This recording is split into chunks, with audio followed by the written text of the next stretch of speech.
Long before the transatlantic slave trade, West and Central Africa had civilizations as grand as those of Europe and Asia. So how did these great societies fall, and how did their people become the ancestors of African Americans today? This is the history of the origin of African Americans.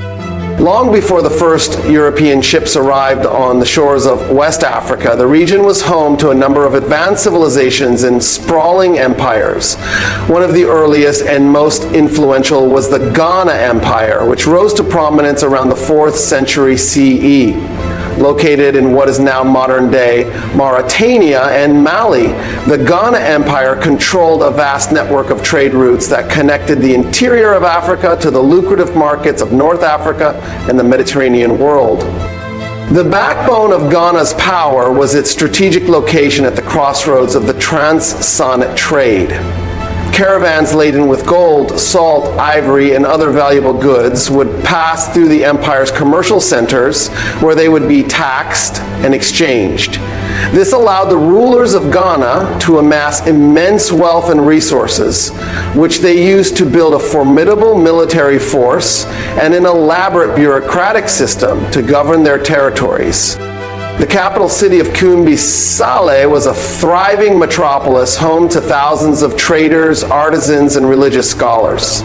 Here, the people of Ghana practiced a sophisticated blend of indigenous African religions, as well as the growing influence of Islam, which had begun to spread across the region. The Ghana Empire's kings were not only political and military leaders, but also important religious figures who upheld the spiritual traditions of their people. However, the Ghana Empire would not last forever. In the 11th century, it was weakened by a series of invasions from the expanding Almoravid Kingdom of North Africa, as well as internal power struggles and unrest. By the 13th century, the once mighty empire had collapsed, paving the way for the rise of a new dominant power in the region, the Mali Empire. The Mali Empire emerged in the 13th century, rising from the ashes of the Ghana Empire. Led by a series of powerful warrior kings such as Sundiata Keita and Mansa Musa, Mali quickly established itself as the preeminent power in West Africa. Like Ghana, Mali prospered from its control over the Transatlanttic trade routes, which funneled vast wealth into the empire's coffers. But Mali was more than just a commercial powerhouse. It was also a center of Islamic learning and culture. The city of Timbuktu, located within Mali's borders, became a renowned hub of scholarship, attracting students and intellectuals from across the Muslim world. Here, libraries, universities, and mosques thrived, making Timbuktu one of the most important intellectual centers in the medieval Islamic world. The wealth and prestige of the Mali Empire reached its peak during the reign of Mansa Musa, who is often considered one of the wealthiest individuals in history. When Mansa Musa embarked on a pilgrimage to Mecca in 1324, he brought with him a caravan of over 60,000 people and an astounding amount of gold, which he distributed freely along the way. This grand display of wealth and power cemented Mali's reputation as a formidable force to be reckoned with. Yet, like the Ghana Empire before it, Mali was not immune to the challenges of maintaining a sprawling empire. Over time, the empire's grip on its territories began to loosen, and by the 15th century, it had fragmented into a series of smaller kingdoms and city-states. This paved the way for the rise of the next great West African empire, the Songhay. The Songhay Empire emerged in the 15th century, quickly becoming the largest and most powerful empire in the region. Centered around the city of Gao, Songhay's influence extended across a vast swath of West Africa, from the Niger River to the Sahara Desert.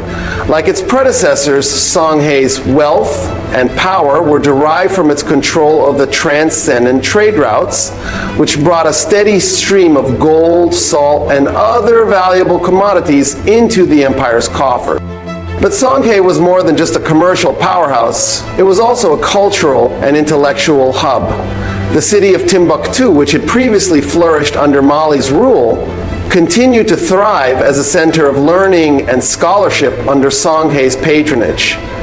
Here, renowned universities and libraries attracted students and scholars from across the Muslim world, further cementing Songhay's reputation as a bastion of Islamic culture and civilization. However, the Songhay Empire's glory days were not to last. In the late 16th century, the empire was invaded and ultimately conquered by the Moroccan army, which had recently acquired advanced firearm technology.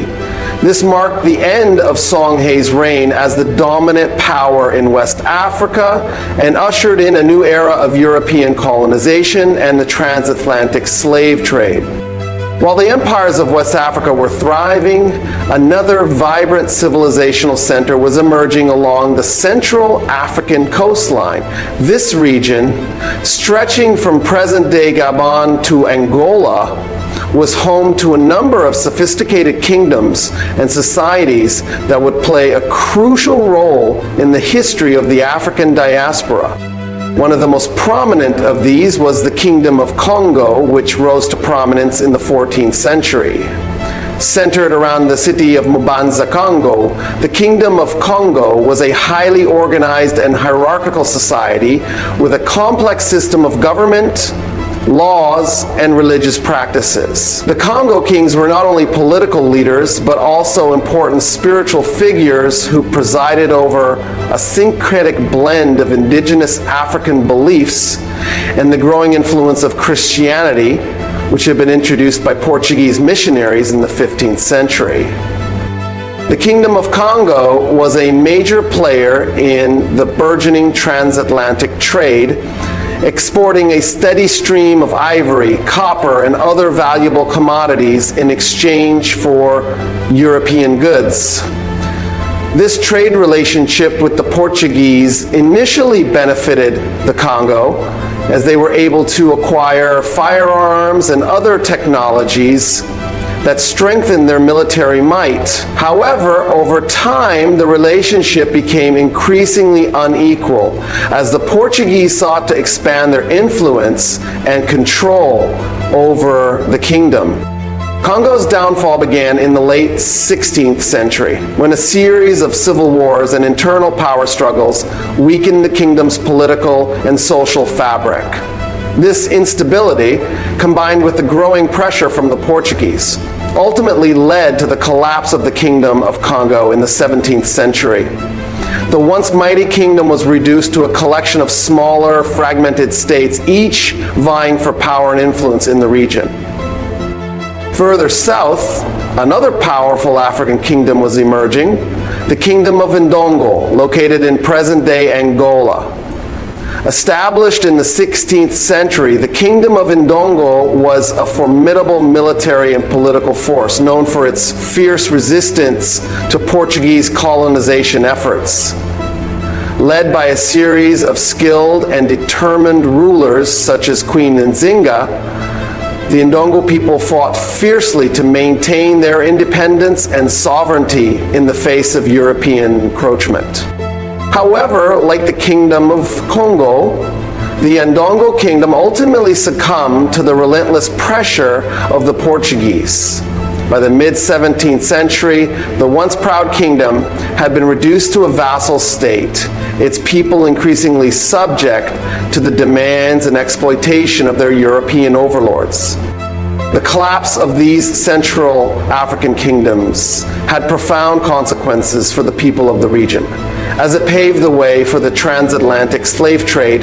With the local power structures weakened and fragmented, it became easier for European slave traders to penetrate deeper into the African interior, capturing and transporting millions of Africans to the Americas as forced labor. Yet, even in the face of this devastating onslaught, the people of Central Africa continued to resist and fight back. Slave rebellions, uprisings, and acts of individual defiance were commonplace as Africans sought to assert their humanity and dignity in the face of unimaginable cruelty and oppression. The collapse of the great West African and Central African kingdoms in the 16th and 17th centuries laid the groundwork for the horrific transatlantic slave trade, which would have a profound and enduring impact on the course of world history. The origins of the transatlantic slave trade can be traced back to the 15th century when the first Portuguese slave traders began to establish a presence on the West African coast. Driven by an insatiable demand for cheap labor in their American colonies, the European powers, led by Portugal, Spain, Britain, France, and the Netherlands, embarked on a systematic campaign to capture and transport millions of Africans across the Atlantic Ocean.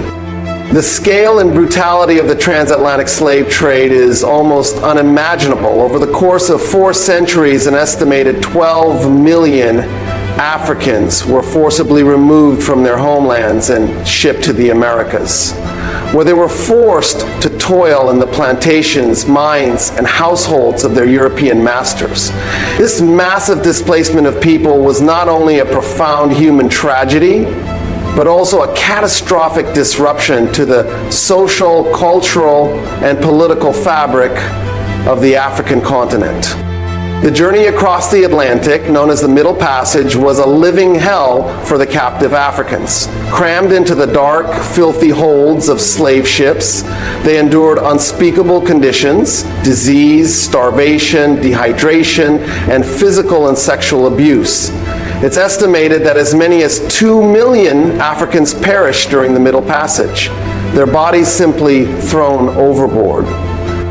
Those who survived the crossing were then subjected to a brutal system of chattel slavery, in which they and their descendants were treated as the legal property of their owners. Africans were bought and sold like commodities, their labor exploited to fuel the economic engines of the European colonial empires. Families were torn apart, cultural traditions were suppressed, and the fundamental humanity of the enslaved was systematically denied.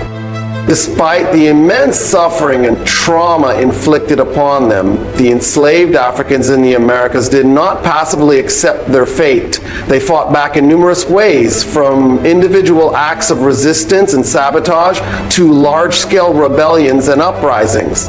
One of the most famous examples is the Haitian Revolution, led by the former slave Toussaint Louverture, which ultimately resulted in the establishment of the first independent black republic in the Americas. Elsewhere in the Americas, enslaved Africans and their descendants forged new cultural and social identities, blending their diverse African roots with the realities of their new environments. The emergence of vibrant Afro-Caribbean and Afro-Latin American cultures, with their distinctive music, dance, cuisine, and spiritual traditions, is a testament to the resilience and ingenuity of the enslaved. The legacy of the transatlantic slave trade continues to reverberate through the present day. The systemic racial oppression and economic exploitation of African Americans, the ongoing struggle for civil rights and social justice, and the deep-seated cultural and psychological impacts of slavery, all of these are part of the complex and painful inheritance of this dark chapter in human history. As the transatlantic slave trade continued to uproot and displace millions of Africans, a new cultural identity began to emerge in the Americas, that of the African American. Forged in the crucible of slavery and the constant battle for survival and freedom, African American culture has become one of the most influential and transformative forces in the world. One of the most remarkable aspects of African American culture is its resilience and adaptability.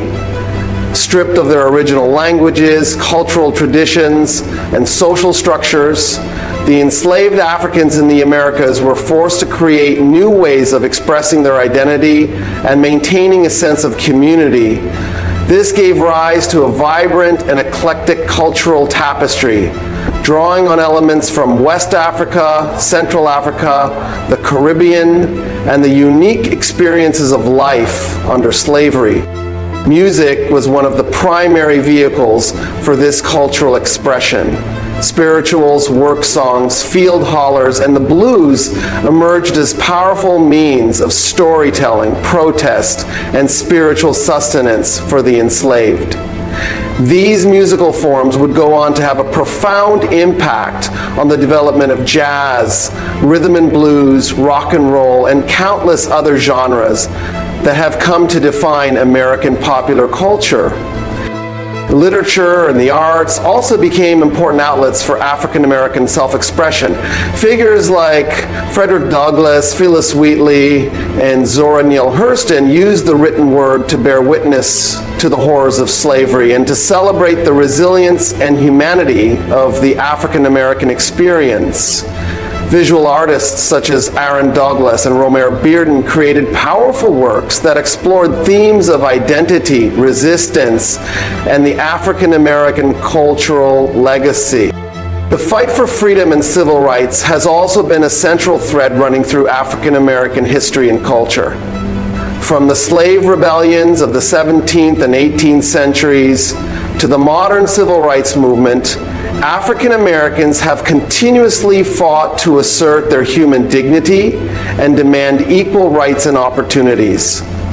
This struggle has given rise to iconic figures like Harriet Tubman, Ida B. Wells, Martin Luther King Jr., and Malcolm X, whose legacies continue to inspire and galvanize people around the world. The richness and diversity of African American culture is a testament to the enduring spirit and creativity of a people who have faced unimaginable hardship and adversity. From the soulful strains of gospel music to the powerful imagery of Harlem Renaissance art, from the revolutionary poetry of the Black Arts Movement to the groundbreaking achievements of African American scientists, entrepreneurs, and leaders, the cultural legacy of the African American experience is woven into the fabric of the United States and the world. In conclusion, the history of African Americans is deeply rooted in the epic stories of the powerful kingdoms and civilizations that flourished across the African continent long before the arrival of European colonizers.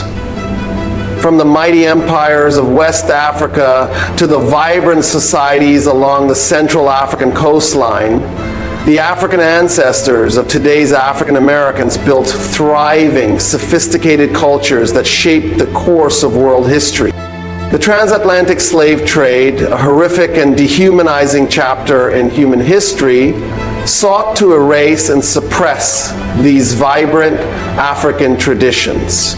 Yet the resilience and creativity of the enslaved Africans in the Americas ultimately gave rise to a rich and multifaceted African American culture that has had an indelible impact on the world. Today, as we continue to grapple with the legacies of slavery and systemic racism, it is more important than ever to celebrate and honor the extraordinary cultural and historical legacy of African Americans. By understanding and appreciating the deep roots of African American history, we can gain new insight into the ongoing struggle for justice, equality, and human dignity. The story of African Americans is a testament to the power of the human spirit to overcome even the most daunting of obstacles. It is a story of resilience, creativity, and an unwavering commitment to the ideals of freedom and self-determination. As we move forward, let us draw inspiration from the extraordinary achievements of our African ancestors and work together to build a more just, equitable, and inclusive world for all.